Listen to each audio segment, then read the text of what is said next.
What's up, you guys? It's DaddHat here. Welcome back to the channel, man. We got something different today. We are going to be talking the DCEU. For those who know me, I am a big fan of DC characters such as Superman, Batman, Wonder Woman, yeah, a little bit. Flash is cool, like Aquaman. But I also like what they've been doing in the movies with these characters. But in this video, we're going to be talking about what they've been doing wrong with the characters. At least that's what I'm guessing, because this video is called Production Hell. If I think of Production Hell, you gotta think of the DC universe. This one comes from Critical Drinkers, so go ahead and check out their channel, subscribe, and all that good stuff. Also, subscribe to me, the DaddHat, turn on your notifications. Also, don't forget to follow me on Twitter at the DaddHat, so that way you'll get updated, notified about new uploads. You know, normally my Production Hell videos tend to focus on one particular project that was notoriously difficult to get made, either because of creative differences behind the scenes, issues with the cast and crew, difficult shooting conditions, or just all-round generalized insanity. The history of filmmaking is littered with stories like that, and not only can they teach us valuable lessons about how not to make movies, but they're also pretty damn funny to point and laugh at. But there are some screw-ups so monumental, so unfathomably huge that they can't be confined to a single movie or TV show, and instead spill out to encompass an entire franchise spanning more than a dozen projects over a span of almost a decade. I'm talking, of course, about DC on Film, better known as the DCEU, the grand plan that was going to rival Marvel, which turned out to be one of the biggest creative and commercial disasters, not to mention wastes of talent in all of Hollywood history. It was an epic tale of greed, envy, creative mismanagement, alliances, backstabbings, and hubris. So settle in with a glass of something smooth and intoxicating, because the drinker's about to tell you the story of DC on Film. Now, the idea for a shared cinematic DC universe wasn't exactly a new one. In fact, way back in the late 1990s when This what movie is this supposed to be? Superman Flyby, directed by Tim Burton, starring Nicolas Cage as Superman. I'm glad that did happen. I'm just saying that right now. When I think of Superman, I do not think of Nicolas Cage, of all people. You know, now in the future, they want to do some type of multiverse thing and they want to have this Easter egg in there, then I'm all for it. But as far as him being like a main Superman for that time, no. When Warner were still trying to get a Nick Cage Superman movie off the ground. And check out my video on that disaster if you want to know how it's possible to blow $30 million without shooting a single frame. There was already talk of a possible crossover with the Joel Schumacher Batman movies, possibly even leading into a Justice League team-up. One can only imagine the delights of Nick Cage teaming up with the campiest Batman since Adam West. I'm gonna say this, when I was a kid, I always enjoyed Batman. The first Batman movie I watched was Batman '89. And some people say that's too dark. I was a little kid watching that and I loved it. And when they transitioned to a lighter tone with Batman Forever, and even more lighter, more colorful with Batman and Robin, I still loved it because I was a kid. Those two movies were definitely made for kids and obviously to sell toys. You know, I always want all the Batman toys and whatnot. It was like they say, Batman and Robin is nothing but a huge toy commercial. But watching it as an adult, I can't stand it. I can't. It's awful. Batman Forever, I could get through it. I like it. It's whatever. Batman and Robin, no. Makes me want to puke.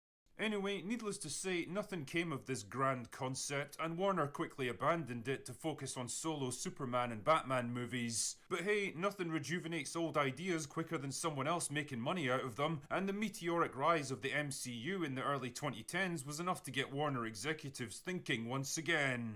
Hey, this whole shared universe thing seems to be working out pretty well for Marvel. We should have one of our own. Great idea, friend. But we need to get it up and running fast because Marvel are way ahead and we've got a lot of catching up to do. Agreed. Bring me someone who can make that happen. And as it turned out, the man they picked for the job was Zack Snyder. Now, I think in retrospect, most of us would probably agree that Snyder, well, how can I put this diplomatically, might not have been the optimal choice for a role like this. But 10 years ago, it was a pretty different story, and in a lot of ways, he actually had a lot to recommend him as a director. He'd had a string of well-received movies, Batman was he dope. excelled at producing dark, gritty, violent films that would stand in sharp contrast to the bright colours and chirpy humour of the MCU, and in theory, all of this would allow DC to position itself as the cool, mature, and edgy alternative to Marvel. Now, you might think that Snyder would have been a logical fit to direct a dark, gritty, violent Batman movie, which would have been right up his alley. So of course, Warner did the exact opposite and put him in charge of a Superman film. Man of Steel turned out to be the movie that would launch the new DC universe on film, and while Henry Cavill's casting was generally well received, Snyder's brooding, conflicted take on the character wasn't,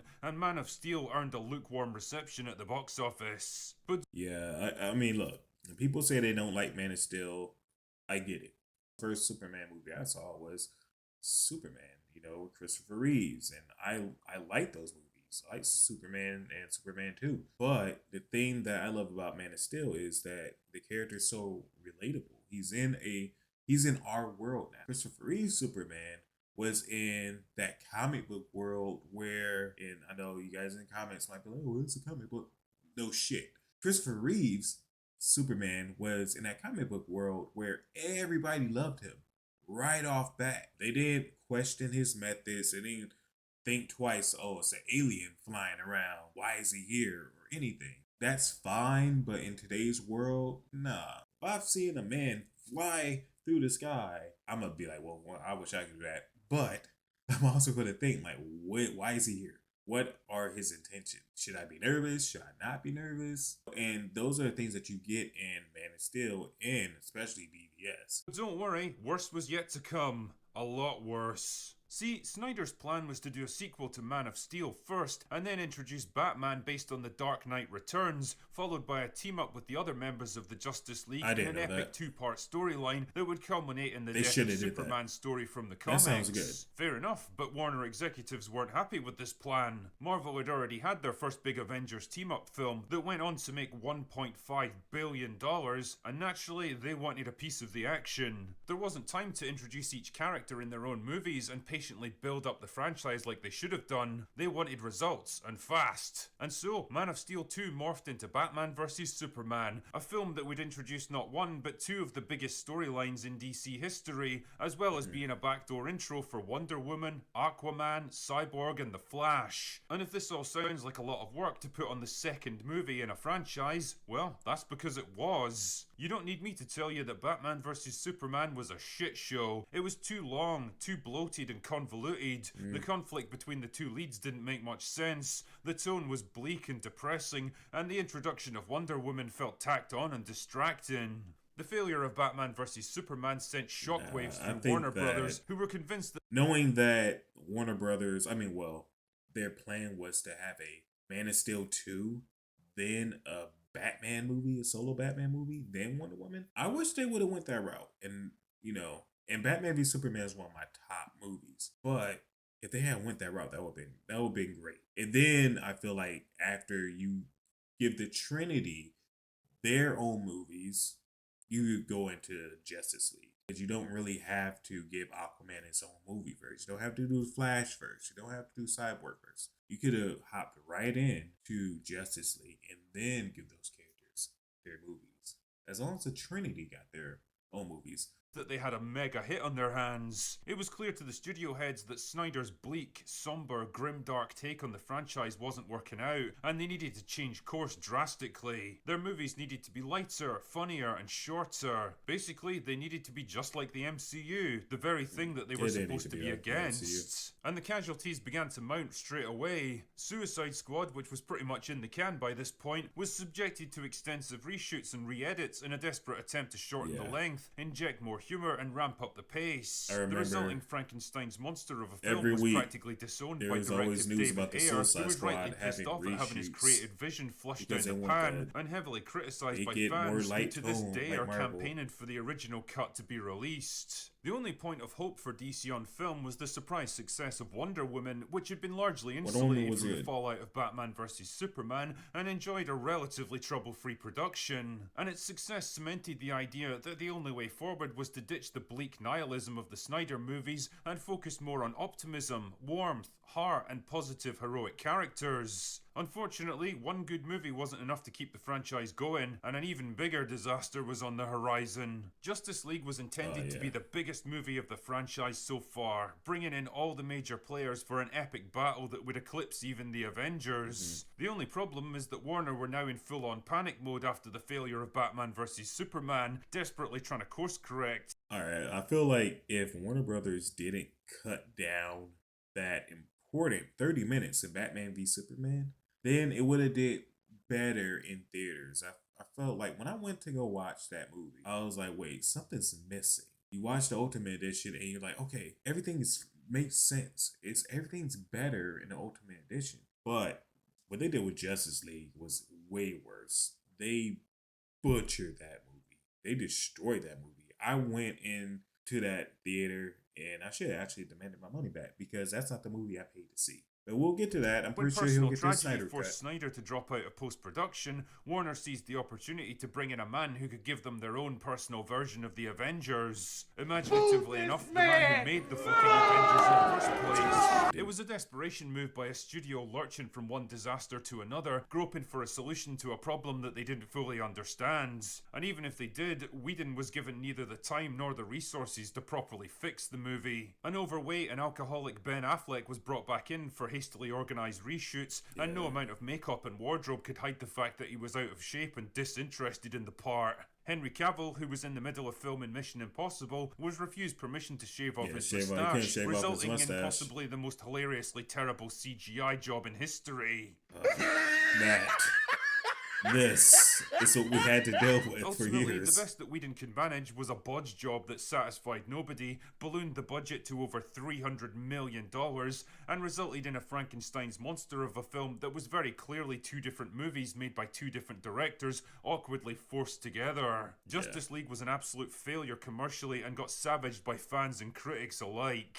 By this point, the DCEU was pretty much in freefall. Plans to make a solo Batman movie with Ben Affleck fell apart, and Ben used the opportunity to quietly exit the franchise. There were also growing rumours that Henry Cavill was out as Superman, with no plans to develop further movies with him. And it wasn't just actors that were dropping out either. John Berg and Jeff Johns, the two executives put in charge of the franchise after Snyder's exit, were also shuffled out the door after the Justice League farce. Replacing them was Walter Hamada, who had a new plan for DCEU film to rebuild the franchise around a more diverse cast of central superheroes. Batman and Superman would be written out and replaced with their female counterparts Batgirl and Supergirl, and they would join Wonder Woman as the three central pillars of the new and inclusive DCEU, with Harley Quinn also getting her own series of films. Lovely stuff. The only problem is that all these things would take years to implement, and in the meantime, they still had hundreds of millions of dollars tied up in movies currently in development, and they couldn't afford to just shit-can them. That sort of thing would come later. So instead, the DCEU would go through a period of transition, focusing more on solo movies with no particular overarching storyline to tie them together, while they prepared to launch their new and inclusive version of the franchise. And what's interesting is that some of these movies ended up doing pretty well. Aquaman somehow managed to gross over $1 billion. First of all, Aquaman, I love that movie. That was a good ass movie. The action. Alright, the only thing I hate about Aquaman is that damn Pitbull song that just came randomly. But everything else in Aquaman is fire, bro. I don't know what you're talking about. I love that movie. Becoming the highest grossing movie of the entire DCEU, although fuck me, I'll never understand how or why people went to see it. And although Shazam was a more modest success financially, small budget and positive reception were enough to greenlight a sequel. The end result of all these shenanigans was a weirdly confusing picture where films with low expectations turned out to be big hits, while the crowd-pleasing tentpole movies they needed to anchor their franchise kept failing miserably. Complicating things even further were standalone movies like Joker, which turned into mega successes against small budgets, finally earning them the critical and commercial success they desperately wanted, but impossible to incorporate into the larger DCEU. 2020 would end up being a turning point for Walter Hamada's new vision. Birds of Prey, the movie intended to launch Harley Quinn as a major player in the franchise, turned out to be a massive critical and commercial flop. And looking back, I think it's pretty obvious that the studio badly overestimated two important things: the popularity of Harley Quinn as a character and the star power of Margot Robbie. And if that wasn't bad enough, it was followed up by Wonder Woman. Wonder Woman 1984.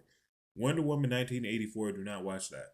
If you haven't watched it, run far away from that movie.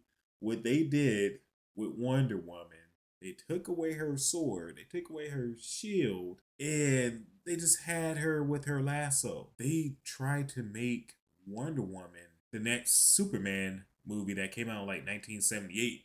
That Superman does not work in today's world. So why would you do that with Wonder Woman?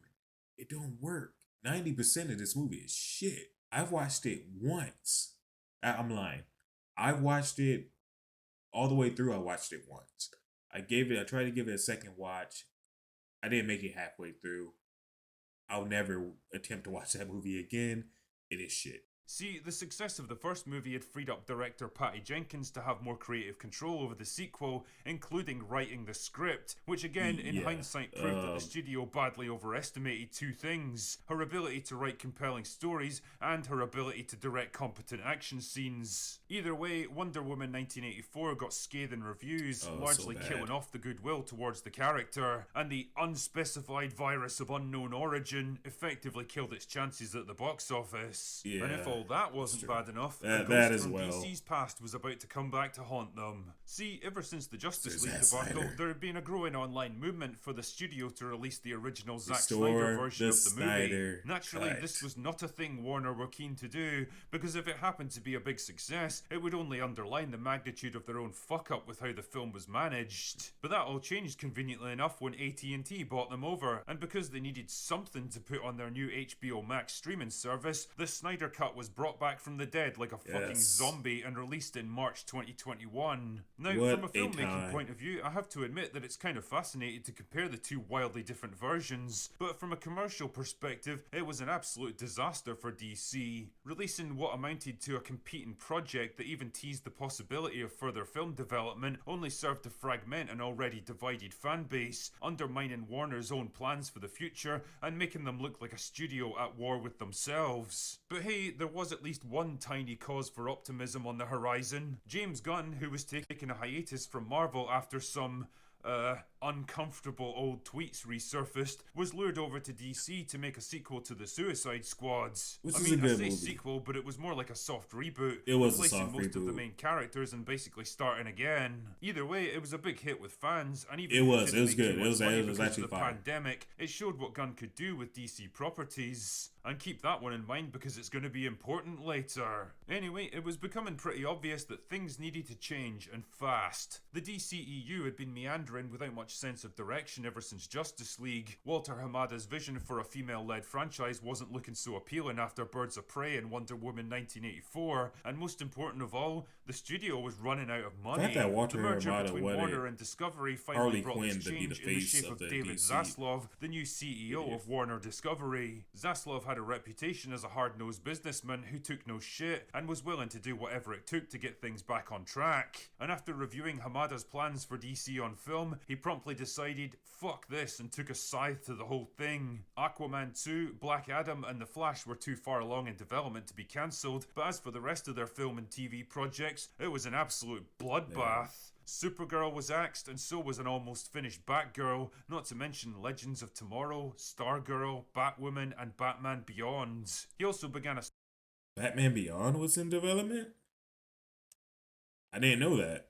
search for someone to oversee all future DC projects moving forward, realizing at last that what they really needed was their own version of Marvel's Kevin Feige. And as it happens, his attention soon came to rest on James Gunn. Remember him? Well, he'd impressed the studio with his work on the Suicide Squad, and since he was coming to the end of his tenure at Marvel, they were able to bring him in to oversee future projects. As for Black Adam, any hope whatsoever of salvaging the DCEU in its current form pretty much rested on its shoulders. The plan was for it to act as a kind of soft reboot, acknowledging past events but mostly being used to usher in a new phase of DC movies. The Rock had kind of a reputation by this point as a franchise saver, and he lobbied hard to get Henry Cavill involved to set up future Superman movies. Finally, it seemed like DC were getting their act together. Unfortunately, Black Adam failed to take off at the box office, and with it went any real hope of salvaging DC on film, and not long after, the cancellations began. Man, I'm gonna say this. When I went to go watch Black Adam, I had so much fun. There are some parts in the movie that annoyed me, but I left that movie theater and I, left feeling like Hey, you know what? Black Adam is a solid 7 out of 10. I rewatched Black Adam, and I changed my rating because some of those things that annoyed me more. Pretty much all the side characters annoyed me. The third act with the civilians fighting like these what were I don't know. It didn't need to happen. I really feel like Sabak could have had more screen time instead of Black Adam fighting the Justice Society, JSL, whatever. It doesn't matter what your name is! Instead of him fighting them throughout the whole movie, I feel like Sabak should have made his, appearance sooner. They could have came together and fought Sabak in the end. My rating on Black Adam is I'm gonna be nice. It's 6.5. No, it's a 6. It's a 6. Would I rewatch it? Yeah, it's not as bad as Wonder Woman 1984. But if I rewatch it, it's because I'm probably will. And just to see Superman again because I miss Henry Cavill as Superman. Henry Cavill was out as Superman just weeks after announcing his return to the Those role. things, Gal what Gadot are was what out are as those? Wonder Woman. Black Adam 2 was cancelled. Basically, James Gunn was cleaning house, doing a hard reboot of DC on film. The only movies to escape this cancellation were the ones almost ready for release. Although you have to wonder Shazam who's going to bother 2. watching films that have no possible way forward. I don't know if I want to go see Shazam The 2. release of Aquaman 2 at the end of this Aquaman year 2, is going to I think I still represent the might want to final go see that. installment of the DCEU as it was intended. And the Flash, even and though with that Ezra ends what Miller may was be the most problems, I poorly still wanna go managed, see the badly Flash. implemented wastes of talent and potential in the whole history of Blue Hollywood. Beetle. A franchise that pretty We'll much see. stands as a textbook example of what not to do when you're trying to launch an extended universe. And I think if I had to pin down the reasons for its failure, I'd probably list 3 main flaws. 1. Hiring the wrong creatives. What this franchise needed was someone with a strong creative vision that would cover the next several years at least, who also understood and respected the characters they'd be working with. And in retrospect, Zack Snyder wasn't that guy. His style was too dark, too bleak, too nihilistic, and too divisive for a franchise like this. Number 2. I see his points. Zack Snyder isn't for everybody. I can see how his style could be divisive. They could have went a different direction. I would still love Zack to be involved, man. Like his action scenes and even the storytelling. Like he teamed up with Chris Terrio on some of these films. Did some good stuff, and I think it went over people's heads. A lot of y'all. Now that they're rebooting everything, I just hope that they get it right, man. I love these characters. But it is what it is, man. Playing catch up. This Instead of video. launching with a well-developed plan of their own, Warner waited until Marvel had scored a massive hit with the Avengers, and from then on, it was a frantic race to catch up. And a to good them. thing Their about eagerness to release their own big event DC movie led right to them now rushing is and they don't condensing have to storylines play catch together, up to tripping Marvel. over their own feet, and They don't producing even have to substandard think products about that push because people away honestly, Marvel's instead of been drawing trash. them in. Number Yeah, I 3, said that. constant course Marvel's been correction. trash. A string of early failures threw the studio into panic and chaos and led to a revolving door of senior executives, each with different visions for what the franchise should be, none of whom really had the time to properly implement their ideas. This led to a series of wild swings in different directions creatively, forcing hasty reshoots and re-edits as movie directors struggled to keep up with conflicting ideas. Unlike Marvel, who charted a consistent creative direction and stuck to it, DC stumbled from flop to unexpected hit with no idea of what they needed to do. And the sad thing about all this is that they had most of the elements they needed to succeed. They had some of the best superhero characters in history, they had a strong cast of mostly good actors who were perfect for the roles, and they had legions of devoted fans just waiting to see their favourite comic book moments brought to life. But ultimately, they failed to capitalise on any of these things, and the end result was a decade of time and hundreds of millions of dollars wasted. Maybe James Gunn is going to be the franchise saviour that everyone hopes he'll be, or maybe he'll be just another entry in a long line of short-lived creatives who came and went before they really got a chance to make their ideas reality. Either way, none of that changes the fact that the DCEU truly was production hell. It was. Anyway, that's all I've got for today. Go away now. You know what? I respect the drinker and his opinions. Some I agree with, some I disagree with. But what we both have in common is the DC universe needs to get their shit together. If you guys enjoyed my reaction and whatnot, hit that like button. Also, get in the comment section. Let me know what you think about the DC universe. where you would like to see it go, and who are your favorite characters that you care about.